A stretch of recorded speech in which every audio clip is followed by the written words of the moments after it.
You know, we're living in an age where cameras are everywhere you look. They're on the top of lampposts.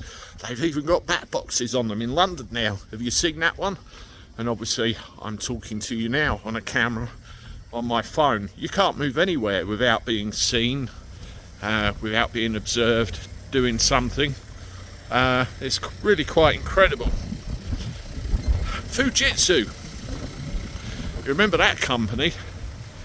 The company that made a complete and utter mess up of the post office's software systems, and former postmasters are fighting tooth and nail to get justice for the situation they've ended up in. Well, Fujitsu, according to some leaked memorandum, are writing up a couple of billion quid's worth of new government contracts and seem to be the preferred vendor for the government's digital ID scheme, further increasing that surveillance we all live under. Crazy, isn't it? How government can chuck away a couple of billion quid to a company that's proved beyond a shadow of a doubt they shouldn't be anywhere near it. It's a disaster.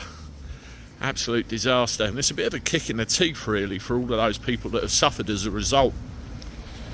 Well, yesterday I saw quite a nasty video on Twitter, of all places, of an individual getting attacked on a train in London and then the perpetrator scarpering.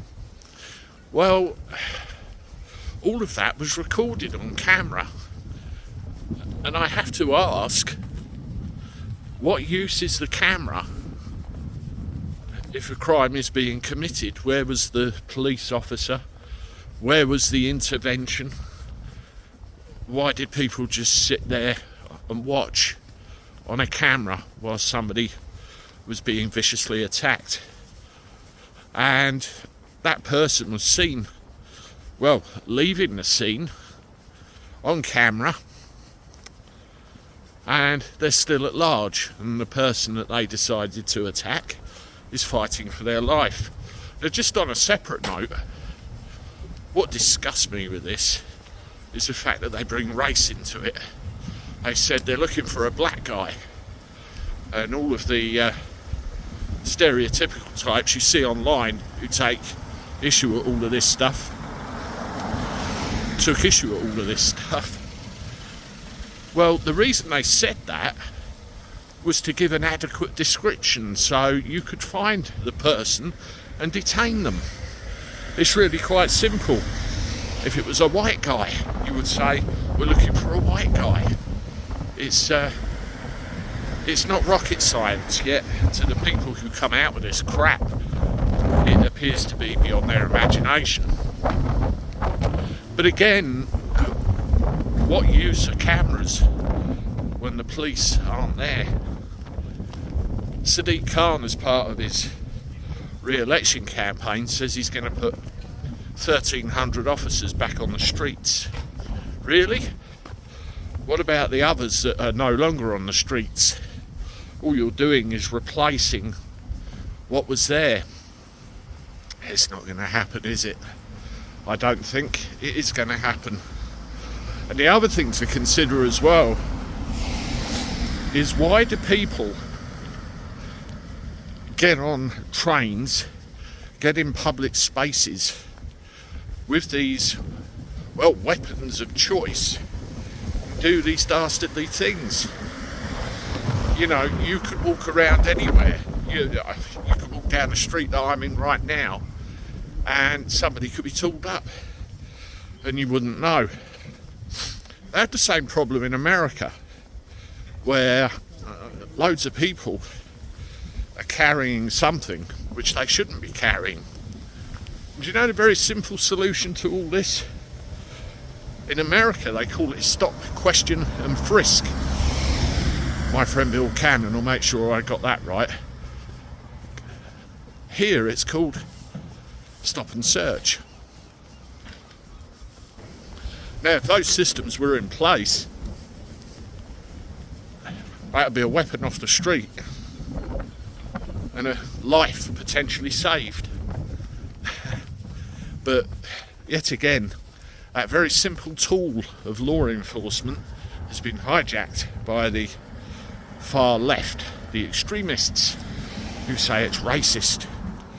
You can't search somebody who you have reasonable suspicion to believe that they're up to no good because of the colour of their skin. And then the next thing you know, somebody pays the price. That needs reintroducing. I mean, in America, and I suppose to an extent here as well, you've got secluded areas like the underground, or, well, the subway, like in New York City, where a lot of these things happen. And, the